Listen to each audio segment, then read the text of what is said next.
പാവപ്പെട്ടവരും അഗതികളായിട്ടുള്ള മക്കളും ഒറ്റപ്പെട്ട് താമസിക്കുന്ന അരക്ഷിത ഇടങ്ങളിലാണ് ഈശോ ജനിക്കുന്നത്. ഇവിടെയാണ് പുൽക്കൂടെന്നാണ് എൻ്റെ മനസ്സിൻ്റെ ഒരു തിരിച്ചറിവ്.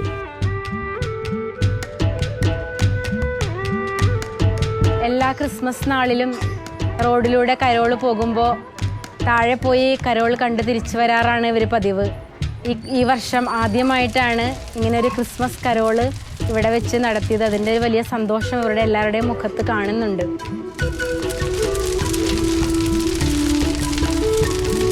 വലിയ ആഘോഷമായിട്ട് ഈ കോളനി മൊത്തമായിട്ട് അങ്ങ് ഏറ്റെടുത്തത്. കാരണം ആദ്യമായിട്ടൊരു ക്രിസ്മസ് എത്ര വലുതാണെന്ന് അറിയിച്ചത് ഇവരായിട്ടാണ്.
എൻ്റെ പേര് സിസ്റ്റർ അനീഷ.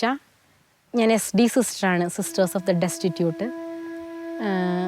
SD എറണാകുളം പ്രോവിൻസിൽപ്പെട്ട അംഗമാണ് ഞാൻ. ഇതിനു മുമ്പ് എറണാകുളത്ത് ഗാന്ധിനഗർ ഉദയ കോളനി എന്ന് പറയുന്നൊരു സ്ഥലത്തായിരുന്നു. കോൺഗ്രിഗേഷനിൽ വന്ന സമയം മുതൽ തന്നെ പാവപ്പെട്ടവരുടെ ഇടയിൽ ശുശ്രൂഷ ചെയ്യാനുള്ള ഒരു സാധ്യത എൻ്റെ സന്യാസമൂഹത്തിൽ എനിക്ക് കണ്ടെത്താനായിട്ട് സാധിച്ചു. അപ്പം അങ്ങനെ ഒരു അന്വേഷണം ഉണ്ടായിരുന്നു. മഠത്തിൽ വന്നതിന് ശേഷമാണ് ഞാൻ 15 വയസ്സ് എൻ്റെ ബർത്ത്ഡേ സെലിബ്രേറ്റ് ചെയ്തത്. അപ്പോൾ അത്രയും ചെറുപ്പത്തിലേ ഞാൻ കോൺവെൻറ്റിലേക്ക് വന്നതാണ്. ഉള്ളിൻ്റെ ഉള്ളിൽ എന്നെ ദൈവത്തിന് ആവശ്യമുണ്ടെന്നുള്ളൊരു ചെറിയൊരു സ്പാർക്ക് എവിടെയോ എനിക്ക് ഫീൽ ചെയ്തു. അതിനോട് ഞാൻ റെസ്പോണ്ട് ചെയ്തു. അതിനുശേഷം പിന്നീട് ഒരിക്കലും പുറംതിരിഞ്ഞ് നോക്കേണ്ടി വന്നിട്ടില്ല. ദൈവം എന്നെ വളരെ വ്യത്യസ്തമായ വഴികളിലൂടെ അവിടുത്തെ ആവശ്യമനുസരിച്ച് നയിച്ചുകൊണ്ട് പോകുന്നൊരു അനുഭവമാണ് ഉണ്ടായത്. വയനാട് എനിക്ക് വളരെ ഇഷ്ടപ്പെട്ട സ്ഥലമാണ്. ഞാൻ ഇതിനു മുൻപ് കുറച്ച് നാൾ മുൻപ് വയനാട് സോഷ്യൽ സർവീസ് സൊസൈറ്റിയിൽ വർക്ക് ചെയ്തിരുന്നു. ആ സമയത്തൊക്കെ ട്രൈബൽ മേഖലയിൽ വർക്ക് ചെയ്യണം എന്നുള്ളൊരു ആഗ്രഹം എൻ്റെ ഉള്ളിലുണ്ടായിരുന്നു. പിന്നെ ചില സാങ്കേതിക തടസ്സങ്ങളും പ്രശ്നങ്ങളും ഒക്കെ കണ്ടുകൊണ്ട് അതങ്ങനെ സ്വപ്നമായിട്ട് ഇരിക്കുകയായിരുന്നു. അങ്ങനെയാണ് ഈ ഒരു പുതിയ പദ്ധതിയെക്കുറിച്ച് ആരംഭിച്ചത്. ഇതിനകത്തെ വളരെ മനോഹരമായിട്ട് വന്ന ഒരു കോമ്പണൻ്റാണ് ട്രൈബൽ ഡെവലപ്മെൻറ്റ്. നമ്മൾ മെയിനായിട്ടും യൂത്ത് ഫോക്കസ് ചെയ്തിട്ടുള്ള പ്രൊജക്റ്റാണ് നമ്മൾ സ്റ്റാർട്ട് ചെയ്തത്. ഈ കാവടത്തുള്ള കുട്ടികൾ ഇങ്ങനെ അവരുടെ ആവശ്യം ചോദിച്ചു വരികയായിരുന്നു, ഞങ്ങളെ പഠിപ്പിച്ചു തരാമോ, ഞങ്ങളെ സഹായിക്കാമോ എന്ന് ചോദിച്ചിട്ട്. അങ്ങനെ അവരെ ഉദ്ദേശിച്ചിട്ടാണ് ആദ്യം ശിങ്കാരിമേളം, ചെണ്ടമേളം തുടങ്ങിയ കാര്യങ്ങൾ തുടങ്ങി വെച്ചത്. പിന്നെ ഇപ്പോൾ ട്രൈബൽ മേഖലയിൽ നമ്മൾ വേറെ 2-3 കാര്യങ്ങളും കൂടെ ചെയ്യുന്നുണ്ട്. 1-2 കോളനികളിൽ സ്പോർട്സ് ഗ്രൂപ്പുകൾ, ഫുട്ബോൾ ടീമുകൾ ഫോം ചെയ്തു. സിക്കിൾ സെൽ അനീമിയ പേഷ്യൻസിന് ഹെൽത്ത് കാർഡ് സിസ്റ്റം നമ്മൾ തുടങ്ങി വെച്ചിട്ടുണ്ട്. അതുപോലെ നാടൻ പാട്ട് ട്രൂപ്പ്, പിന്നെ ഒരു കോളനി പെയിൻറ് ചെയ്ത് ഒന്ന് വൃത്തിയാക്കുന്ന അങ്ങനെ ഒരു പദ്ധതി, ഇങ്ങനെ തുടങ്ങിയ ചില പരിപാടികളാണ് ട്രൈബൽ മേഖലയിൽ നമുക്ക് ചെയ്യാനായിട്ട് സാധിച്ചത്. ഇവിടുത്തെ ആളുകളുടെ നല്ല സപ്പോർട്ട് നമുക്കുണ്ട്. പ്രത്യേകിച്ച് പഞ്ചായത്ത്, വാർഡ് മെമ്പർമാർ തുടങ്ങിയ നമ്മുടെ ജനപ്രതിനിധികളുടെയൊക്കെ നല്ല സപ്പോർട്ട് ഈ മേഖലയിൽ നമുക്കുണ്ട്.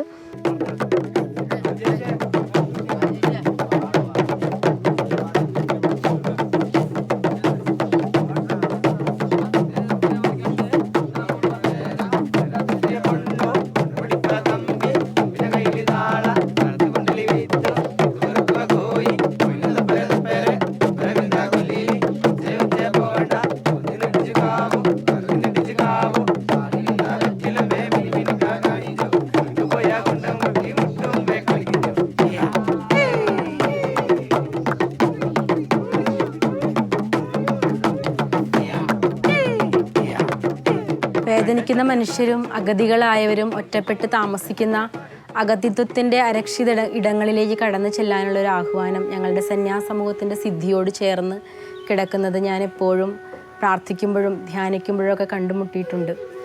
ട്രൈബൽ മേഖലയിൽ എന്ത് ചെയ്യാൻ കഴിയൂ എന്നുള്ളൊരു അന്വേഷണത്തിൻ്റെ ഭാഗമായിട്ടാണ് ഞങ്ങളുടെ പദ്ധതി പ്രദേശത്തിൽ പെടുന്ന ഈ കാവടം കോളനിയിൽ ഞാൻ എത്തിയത്.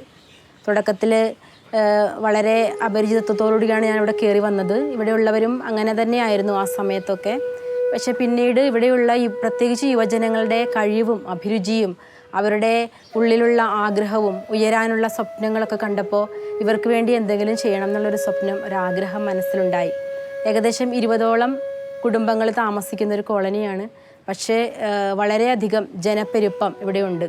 ഓരോ വീട്ടിലും 12ഉം 15ഉം പേരൊക്കെ താമസിക്കുന്നുണ്ട്. കാരണം മറ്റൊരു കുടിൽ വെച്ച് മാറി താമസിക്കാനുള്ള സ്ഥലമോ സൗകര്യമോ ഒന്നും ഇവർക്കില്ലാത്തത് കൊണ്ട് ഇവിടെ തന്നെയാണ് ഇവരുടെ ബന്ധുക്കളും എല്ലാവരും ചേർന്ന് താമസിക്കുന്നത്. ഇവിടെയുള്ള കുട്ടികളുടെ കഴിവ് കണ്ടപ്പോൾ അവർ തന്നെ ഇങ്ങോട്ട് വന്ന് ചോദിച്ചതാണ് ഞങ്ങളുടെ കലകളും കഴിവുകളും വർദ്ധിപ്പിക്കാനുള്ള എന്തെങ്കിലുമൊക്കെ സാഹചര്യം ഞങ്ങൾക്ക് ഒരുക്കി തരാമോ എന്ന്. അങ്ങനെ ഇവർ ചോദിച്ചത് നാടൻ പാട്ട് പഠിപ്പിക്കാമോ എന്നാണ്.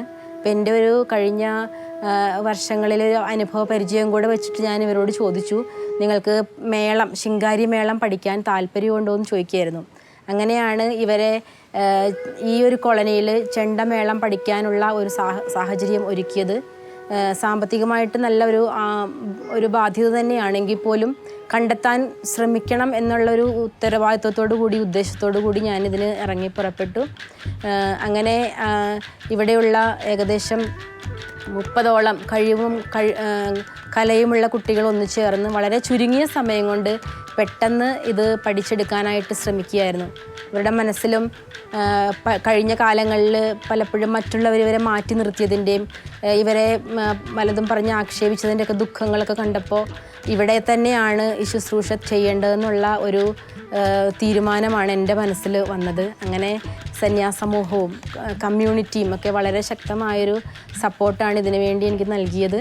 പാവപ്പെട്ടവരും അഗതികളായിട്ടുള്ള മക്കളും ഒറ്റപ്പെട്ട് താമസിക്കുന്ന അരക്ഷിത ഇടങ്ങളിലാണ് ഈശോ ജനിക്കുന്നത്. ഇവിടെയാണ് പുൽക്കൂടെന്നാണ് എൻ്റെ മനസ്സിൻ്റെ ഒരു തിരിച്ചറിവ്. ഞാനിവിടെ വരുമ്പോൾ എനിക്ക് യേശുവിൻ്റെ സാന്നിധ്യം അറിയാനും അനുഭവിക്കാനും ഈ മക്കൾക്ക് അത് പകരാനും മറ്റൊന്നും പറയാതെ തന്നെ സാന്നിധ്യം കൊണ്ട് അത് പങ്കുവയ്ക്കാനും ഒക്കെ സാധിക്കാറുണ്ട്. വളരെയധികം സ്നേഹവും വാത്സല്യവും കരുതലും ഉള്ളതുകൊണ്ട് എല്ലാവരെയും ഉൾക്കൊള്ളുന്ന ഒരു കരുതലും സ്നേഹവും ഒക്കെയുള്ള നല്ല മനുഷ്യ വ്യക്തിത്വത്തിൻ്റെ മനസ്സിൻ്റെ ഉടമകളായിട്ടുള്ള മക്കളാണ്. ഇവിടെ കയറി വരാനായിട്ട് എന്നും എപ്പോഴും ആഗ്രഹവും സന്തോഷവും ഒക്കെ തോന്നാറുണ്ട്. 2 ദിവസം വരാതിരിക്കുമ്പോൾ എത്രയും വേഗം അവരുടെ അടുത്തേക്ക് ചെല്ലണം, അവരെ കാണണം എന്നാണ് മനസ്സിൽ ആഗ്രഹം തോന്നാറ്. പലപ്പോഴും ഇവിടുത്തെ യുവജനങ്ങളോടാണ് കൂടുതൽ ബന്ധമെങ്കിലും ഇവിടുത്തെ എല്ലാ കുടുംബങ്ങളും സ്വന്തമായ പോലത്തെ ഒരു അനുഭവം എനിക്ക് ഉണ്ട്. ഞാൻ മാത്രമല്ല, എൻ്റെ കോൺവെൻറ്റിൽപ്പെട്ട ആര് എപ്പോൾ വയനാട്ടിൽ വന്നാലും അവർക്ക് ഇവരെ വന്ന് കാണണം എന്നുള്ള ആഗ്രഹം പറയാറുണ്ട്. ഇവരോട് കൂടെ ആയിരിക്കാൻ, ഇവരുടെ കഴിവും ഇവരുടെ മികവും കണ്ടിട്ട് അത് ഉയർത്തിക്കൊണ്ടുവരണമെന്ന് എൻ്റെ സന്യാസമൂഹവും പ്രോവിൻസും എല്ലാവരും ഒപ്പം കൂടി നിൽക്കുന്ന, അതിനെന്ത് പിന്തുണ നൽകി പ്രോത്സാഹിപ്പിക്കുന്ന ഒരു അനുഭവമാണ് തോന്നുന്നത്. അതിനാൽ തന്നെ ഈ അഗതിത്വത്തിൻ്റെ അരക്ഷിത ഇടത്തിൽ, ഈ ഒറ്റപ്പെട്ട തുരുത്തിൽ ഈശോ ജനിക്കുമെന്നുള്ള ഈ ക്രിസ്മസ് നാളിൽ ക്രിസ്തുവിൻ്റെ അവതാരം ഇവിടെയാണ് സംഭവിക്കാൻ പോകുന്നതെന്നുള്ള വലിയൊരു സന്തോഷം എൻ്റെ മനസ്സിലുണ്ട്.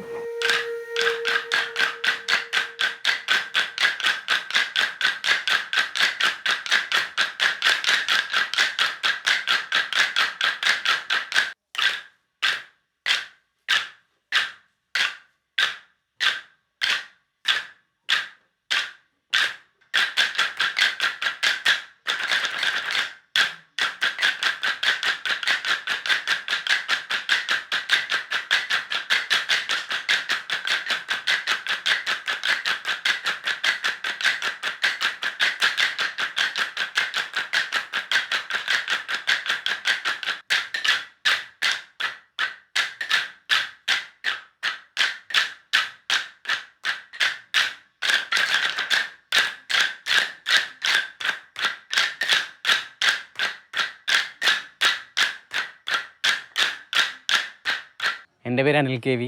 ഞാൻ കാവടം കോളനിയിലാണ് താമസിക്കുന്നത്. ഞങ്ങൾ ഇത്രയും ആൾക്കാർ പണ്ട് ഒരു ക്ലബ്ബ് രൂപീകരിച്ചിട്ടുണ്ടായിരുന്നു. എസ് ടി ഗ്രൂപ്പിൻ്റെ പേരിലാണ് ക്ലബ്ബ് രൂപീകരിച്ചത്. ഞങ്ങൾ ആ ക്ലബ്ബ് രൂപീകരിച്ച ശേഷം ഞങ്ങൾക്ക് കുറച്ച് പരിപാടിയൊക്കെ കിട്ടിയിട്ടുണ്ടായിരുന്നു. അപ്പോൾ നമുക്ക് കുറച്ച് ആൾക്കാർ വന്നിട്ട് ഇങ്ങനെ ചെയ്തു തരാം അങ്ങനെ ചെയ്തു തരാം എന്നൊക്കെ പറഞ്ഞിട്ട് വരുമായിരുന്നു. പക്ഷേ എന്താ പറയുക, ഒരു വന്നിട്ട് അവർക്ക് എന്താണോ ആവശ്യം അത് കഴിഞ്ഞ് അവരങ്ങ് പോകും. പിന്നെ അവരെ വിളിച്ചാലും കിട്ടൂല, വിളിച്ചാലും ഫോൺ എടുക്കൂല, വിളിച്ചാൽ കിട്ടൂല. കണ്ടിട്ട് പറയാം നമുക്ക് ചെയ്യാം, നാളെ ചെയ്യാം, അങ്ങനെ നമുക്ക് ഒരു ദിവസം പോവാന്നൊക്കെ പറയും. ഞങ്ങൾ പിന്നെ നമ്മുടെ തുടിയും കാര്യങ്ങളൊക്കെ ചെയ്ത് നമ്മൾ ഒരു ടീം, വട്ടക്കളീൻ്റെ ഒരു ടീം രൂപീകരിച്ചു. ക്ലബിൻ്റെ കൂടെ തന്നെ വട്ടക്കളീൻ്റെ ഒരു ടീം രൂപീകരിച്ചു. വട്ടക്കളീൻ്റെ ടീം രൂപീകരിച്ചപ്പോൾ കുറച്ച് പരിപാടിയൊക്കെ കിട്ടുമായിരുന്നു ഞങ്ങൾക്ക്. പിന്നെ അത് കഴിഞ്ഞിട്ട് ഞങ്ങളൊരു നാടൻപാട്ട് ചെയ്യാമെന്ന് വിചാരിച്ചു. നാടൻപാട്ട് ചെയ്യുമ്പോൾ നാടൻപാട്ടിനുള്ള സാധനങ്ങൾ, ചെണ്ട, മറ്റു കാര്യങ്ങളൊക്കെ വേണമായിരുന്നു. അപ്പോൾ ഞങ്ങൾക്ക് അത് വാങ്ങാനുള്ളൊരു സാമ്പത്തികമൊന്നും നമുക്കില്ലായിരുന്നു. ഞങ്ങൾ കുറേ കഷ്ടപ്പെട്ടു. കുറേ സാധനങ്ങൾ, പനയോല, പനക്കുരു, മറ്റു കാര്യങ്ങളൊക്കെ പെറുക്കി ഞങ്ങൾ കൊടുത്തിട്ട് അത്ര ബഡ്ജറ്റൊന്നും നമുക്ക് ഉണ്ടാക്കാൻ പറ്റിയില്ല.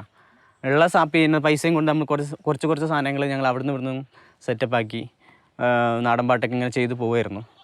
പിന്നെയാണ് ഞങ്ങൾക്ക് ഒരു ഈ സിസ്റ്റേഴ്സ് വരുന്നത്, സിസ്റ്റേഴ്സ് കാഴ്ക്കുന്നില്ലേ, അവർ വരുന്നത്. ഞങ്ങൾ പറഞ്ഞായിരുന്നു അവരോട്, ആദ്യം നമുക്ക് ഒരു നാടൻപാട്ട് ടീമാണ് വേണ്ടത്, ഞങ്ങളിങ്ങനെ നാടൻപാട്ടിനൊക്കെ പോയിക്കൊണ്ടിരിക്കുന്ന ആൾക്കാരാണ്. സ്റ്റേജ് ഇല്ലെങ്കിലും ഞങ്ങൾക്ക് മത്സരങ്ങളൊക്കെ വരുമ്പോൾ ഞങ്ങൾ ചെറിയ മത്സരങ്ങളൊക്കെ ചെയ്യും. അതിൽ ചെറിയ പ്രൈസും കാര്യങ്ങളൊക്കെ കിട്ടും.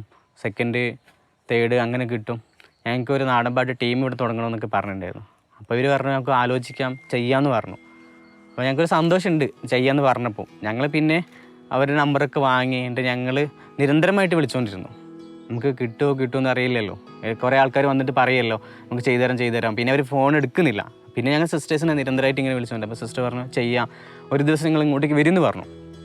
ഞങ്ങൾ പിന്നെ ഞാനും പ്രസാദും അങ്ങോട്ടേക്ക് പോയിട്ട് സിസ്റ്ററോട് സംസാരിച്ചു. സിസ്റ്റർ പറഞ്ഞു നമുക്ക് ചെയ്യാം, അതിനുള്ള പ്ലാനിങ് ഒക്കെ ഉണ്ടെന്ന് പറഞ്ഞു. അപ്പോൾ ഞങ്ങൾക്ക് സന്തോഷമായി. പിന്നെ കുറച്ച് കഴിഞ്ഞിട്ട് സിസ്റ്റർ ഇങ്ങോട്ടേക്ക് വിളിച്ചിട്ട് ചോദിച്ചു നമുക്ക് ചെണ്ട മേളം പഠിക്കാനുള്ള ആൾക്കാർ അവിടെ ഉണ്ടോ എന്ന് ചോദിച്ചു. അപ്പോൾ ഞാൻ പറഞ്ഞു ഞാൻ ചോദിച്ചിട്ടൊന്ന് പറയാമെന്ന് പറഞ്ഞു. കുറച്ച് കഴിയുമ്പോഴത്തേക്കും സിസ്റ്റർ ഇവരോട് ചോദിച്ചപ്പോൾ ഇവർ പറഞ്ഞു ചെയ്യാമെന്ന് പറഞ്ഞു, ചെണ്ടമേളം ചെയ്യാമെന്ന് പറഞ്ഞു. ഞാൻ സിസ്റ്ററെ വിളിച്ച് പറഞ്ഞു സിസ്റ്ററെ ഞങ്ങൾക്ക് ചെണ്ടമേളം ചെയ്യാമെന്ന് പറഞ്ഞു.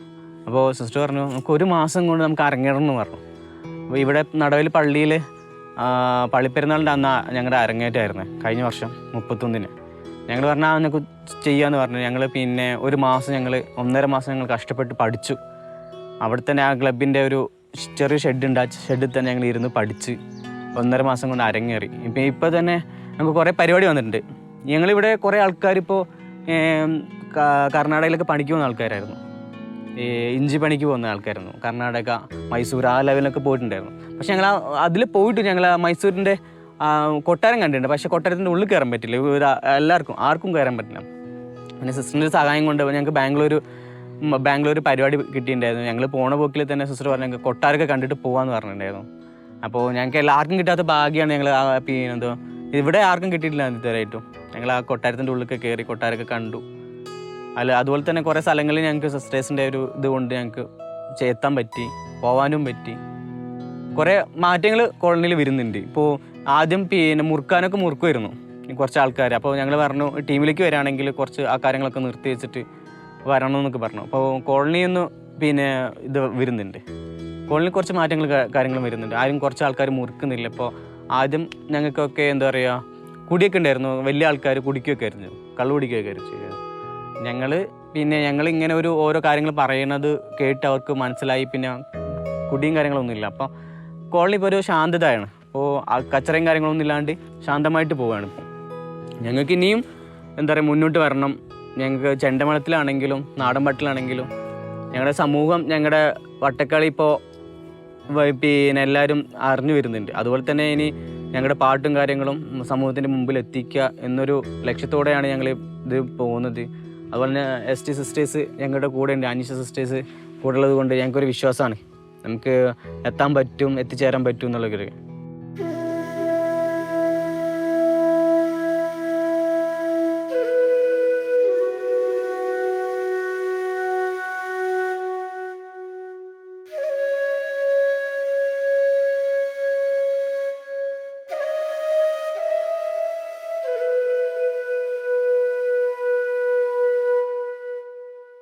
ഞങ്ങളുടെ ഡ്രീം വില്ലേജ് പ്രൊജക്റ്റിൻ്റെ ഭാഗമായിട്ട് ഈ ഭവനത്തിൽ ഞങ്ങൾ വരുമ്പോൾ വളരെ ശോചനീയമായൊരവസ്ഥയായിരുന്നു. ഇവിടെ കുടുംബത്തിൽ 6 കുടുംബാംഗങ്ങൾ, അതിൽ ഇവിടുത്തെ കുടുംബത്തിലെ എല്ലാ കാര്യങ്ങളും നോക്കി നടത്തിയിരുന്ന ഡാഫിനി എന്ന് പറയുന്ന ചേച്ചി കട്ടിലിൽ നിന്ന് എഴുന്നേക്കാൻ പറ്റാത്ത അവസ്ഥയിൽ കിടപ്പായിരുന്നു. ഇവരുടെ വീട് വളരെ ശോചനീയമായ അവസ്ഥയായിരുന്നു. അധികം വൈകാതെ ആ വീട് ഇടിഞ്ഞ് താഴെ വീഴുകയായിരുന്നു. അങ്ങനെ ഇവർ ഈ ഒരു ഷെഡിലേക്ക് മാറി താമസിച്ചു. ഇവരിത്രയും അംഗങ്ങളും ഈ ചേച്ചിയുടെ ഒരു വയ്യാത്ത അവസ്ഥ എല്ലാം കൊണ്ടും വളരെ ദുരിതകരമായിട്ടുള്ളൊരു സാഹചര്യമായിരുന്നു ഞങ്ങൾ കാണുമ്പോൾ. അപ്പം ഞങ്ങളുടെ ഹൗസിംഗ് പ്രൊജക്റ്റിൽ പുതിയ വീടിൻ്റെ സ്കീമിൽ ആദ്യത്തെ വീടുകളുടെ 2 വീടുകളുടെ സഹായം കിട്ടിയ ഉടനെ ഞങ്ങൾ ഈ കുടുംബത്തിനാണ് കൊടുക്കുന്നത്. അവരിപ്പം കയ്യിൽ ഒറ്റ രൂപ പോലും ഇല്ലാതിരുത്തൊരു സാഹചര്യത്തിലാണ്. നമ്മൾ 1 ലക്ഷം രൂപയാണ് കൊടുക്കുന്നത്. കൊടുത്ത് പിറ്റേ ദിവസം തന്നെ ഇവിടുത്തെ ചേട്ടൻ, ബിജു എന്ന് പറയുന്ന ചേട്ടൻ, ചേച്ചിയുടെ ഹസ്ബൻഡ്, തറ വലിച്ചു. പിറ്റേ ദിവസം തന്നെ തറ കെട്ടി ലിൻഡൽ അതിൻ്റെ ബെൽറ്റ് വരെ വാർത്തു. അത് കഴിഞ്ഞ് പല സോഴ്സുകളും നമ്മൾ അന്വേഷിച്ചു. അങ്ങനെ 1 ലക്ഷം രൂപ കൂടി ഇവർക്ക് കിട്ടി. അന്ന് തന്നെ അവർ കട്ടിള വെച്ച് ഇത്രയും വരെ പണി എത്തിച്ചു. ഇനി എവിടെന്നെങ്കിലുമൊക്കെ ഇവർക്ക് സഹായം കിട്ടാനുള്ള സാധ്യതയുണ്ടോ എന്ന് അന്വേഷിക്കുന്നുണ്ട്. പല വഴിക്കും, പള്ളി വഴിയും ഒക്കെ ഇവരെ സഹായിക്കാനായിട്ട് തയ്യാറാണ്. ഇവർ വീട്ടുകാരും കുടുംബാംഗങ്ങളൊക്കെ ചേർന്നാണ് ഇത് പണിയുന്നത്. ഒരു വീടെന്നുള്ളതൊരു മനുഷ്യൻ്റെ ആയുസ്സിൽ ഏറ്റവും വലിയൊരു സ്വപ്നമല്ലേ. അപ്പോൾ വീട് ഇല്ലാത്ത അവസ്ഥയിൽ വീട് പണിയാൻ അവരെ സഹായിക്കുമ്പോൾ ശരിക്കും പറഞ്ഞാൽ ഈശോയ്ക്ക് ജനിക്കാൻ, പുൽക്കൂട്ടിൽ ജനിക്കാൻ ഈശോയ്ക്കൊരു പുൽക്കൂടിടം, ഒരു വീടൊരുക്കുന്ന അതേ ഒരു പ്രതീതിയാണ് എനിക്ക് അനുഭവപ്പെടുന്നത്.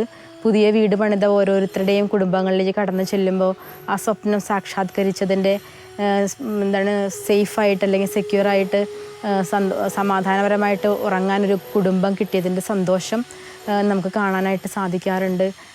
അതുകൊണ്ട് തന്നെ ഇതുപോലുള്ള ഒറ്റപ്പെട്ട ഇടങ്ങളിൽ ആണ് നമ്മൾ ക്രിസ്മസിന് പുൽക്കൂടൊരുക്കേണ്ടതെന്നാണ് എൻ്റെ മനസ്സിൽ തോന്നുന്നൊരു സങ്കല്പം. അതുകൊണ്ട് തന്നെയാണ് ഈ ഡ്രീം പ്രൊജക്റ്റ് എന്ന് പറയുന്ന പദ്ധതിയിലെ ഡ്രീം എന്ന് പറയുന്നത് സ്വപ്നമില്ലാത്തവർക്ക് കൊടുക്കുന്നൊരു സ്വപ്നമാണ്. ഒരു പുതിയ ഭവനം വയ്ക്കാൻ നിങ്ങൾക്ക് സാധിക്കും, ഞങ്ങളൊക്കെ കൂടെ നിൽക്കും എന്ന് പറയുന്നൊരു സ്വപ്നമാണ്. തീർച്ചയായിട്ടും അങ്ങനെയുള്ള കുടുംബങ്ങളിൽ ക്രിസ്തു ജനിക്കുകയും അവരുടെ വീടെന്ന സ്വപ്നം പൂർത്തീകരിക്കുകയും ചെയ്യും. അത് വലിയൊരു അത്ഭുതമായിട്ട് ഇതിനോടകം കാണാനായിട്ട് സാധിച്ചു.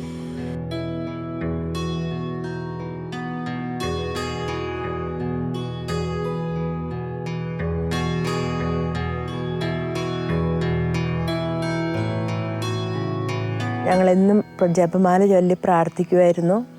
ഈശോയ്ക്ക് ഞങ്ങളെ കാഴ്ചവെച്ച് പ്രാർത്ഥിച്ച് ഇരിക്കുമ്പോഴാണ് ഞങ്ങൾക്ക് അനുഷ സിസ്റ്ററിനുമായിട്ട് പരിചയപ്പെടുന്നതും അനുഷ സിസ്റ്റർ വഴി ഞങ്ങൾക്ക് ഒരു സഹായം കിട്ടുന്നതും.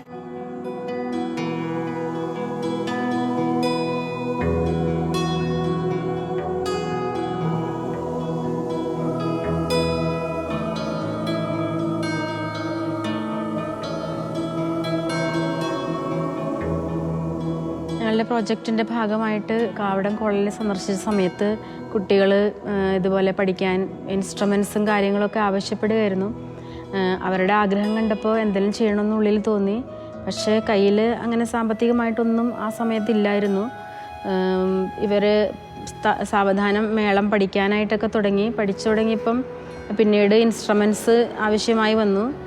വിചാരിച്ചതിലും വേഗത്തിൽ അവരുടെ പഠനങ്ങൾ മുന്നോട്ട് പോയി.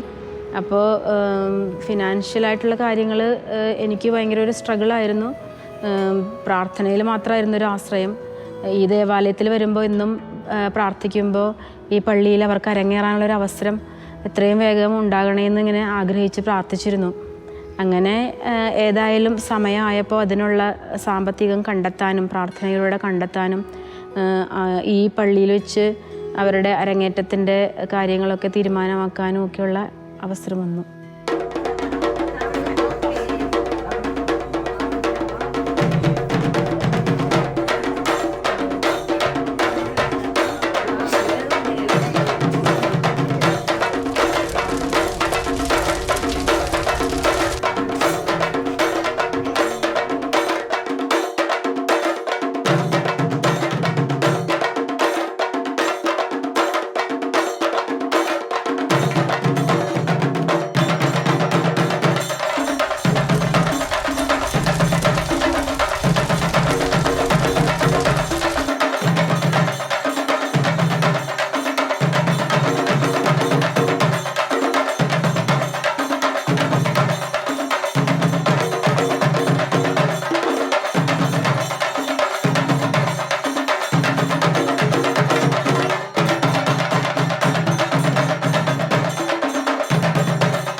എല്ലാ ക്രിസ്മസ് നാളിലും റോഡിലൂടെ കരോൾ പോകുമ്പോൾ താഴെ പോയി കരോൾ കണ്ട് തിരിച്ചു വരാറാണ് ഇവർ പതിവ്. ഈ വർഷം ആദ്യമായിട്ടാണ് ഇങ്ങനെ ഒരു ക്രിസ്മസ് കരോൾ ഇവിടെ വെച്ച് നടത്തിയത്. അതിൻ്റെ ഒരു വലിയ സന്തോഷം ഇവരുടെ എല്ലാവരുടെയും മുഖത്ത് കാണുന്നുണ്ട്. കഴിഞ്ഞ ഉണ്ണീശോയുടെ പെരുന്നാളിൻ്റെ നടവയൽ പള്ളിയിലെ പെരുന്നാളിൻ്റെ സമയത്ത് അവിടെ വെച്ച് ചെണ്ടമേളം അരങ്ങേറണം എന്ന ലക്ഷ്യത്തോടെയാണ് ഞങ്ങൾ ചിങ്കാരിമേളം പഠിച്ചു തുടങ്ങിയത്. അവിടെ നിന്ന് ഈ ഒരു കല ആരംഭിക്കാൻ കഴിഞ്ഞതിലും എനിക്കും ഇവർക്കും എല്ലാവർക്കും വളരെയധികം സന്തോഷമുണ്ട്. അധികം ആരും അറിയപ്പെടാതിരുന്ന ഈ ഒരു സ്ഥലത്ത് ഒരു വലിയൊരു വെളിച്ചം കടന്നു വരാനും ലോകം മുഴുവനും ഇവരെ അറിയാനും ഒക്കെ ഈ ഒരു ഉദ്യമം കൊണ്ട് ഇടയായതിന് ഞങ്ങൾക്ക് വളരെയധികം സന്തോഷവും ആനന്ദവുമുണ്ട്. എൻ്റെ പേര് അഖിൽ. ഞാൻ ഇവിടെ ആദ്യമായിട്ടാണ് ഈ കരോളും കാര്യങ്ങളൊക്കെ ആയിട്ട് വരുന്നത്. കാരണം എന്ന് വെച്ചാൽ നമ്മുടെ ആദ്യമൊക്കെ ആണെങ്കിൽ കരോളും കാര്യങ്ങളൊക്കെ അതായത് ഞങ്ങളുടെ റോഡ്, അതായത് താഴെ ഞങ്ങളുടെ റോഡിൻ്റെ അയലക്കൂടാണ് പോകുന്നത്. പക്ഷേ ആദ്യമായിട്ട് സിസ്റ്റർമാരൊക്കെ വന്നിട്ട് ഇവിടെ ഈ കരോളും കാര്യങ്ങളും എന്താ പറയുക സെറ്റാക്കി തന്നു. അതേപോലെ തന്നെ വലിയ ആഘോഷമായിട്ട് ഈ കോളനി മൊത്തമായിട്ട് അങ്ങ് ഏറ്റെടുത്തു അത്. കാരണം ആദ്യമായിട്ടൊരു ക്രിസ്മസ് എത്ര വലുതാണെന്ന് അറിയിച്ചത് ഇവരായിട്ടാണ്.